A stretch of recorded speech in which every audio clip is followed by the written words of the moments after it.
In today's gospel, we find people following Jesus, crowds following him. And Jesus turns around and puts the question to them, if anybody should follow me, he should hate father, mother, brother, sister. And of course, our Lord doesn't mean that literally, but the demands of following Jesus is quite strong.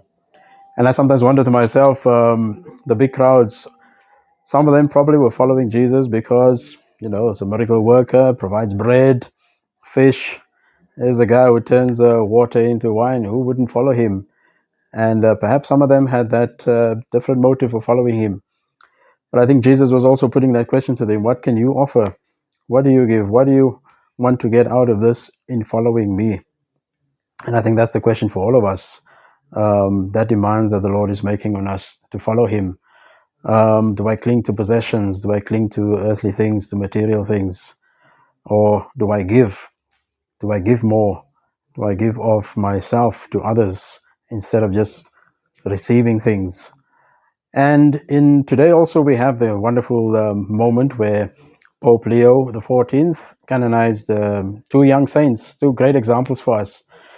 And the Pope says to us, this is an invitation not to squander our lives, but to let it be directed upwards towards God and encourage us to put God at the center of our lives.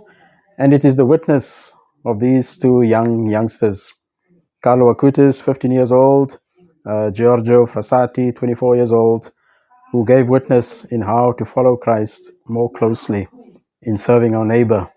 Carlo Acutis in his devotion to Christ through the Eucharist and making the Eucharist more known through the internet. And Pier Giorgio living life joyfully and also serving the poor at the same time. So two wonderful examples of holiness for us that we can also aspire to.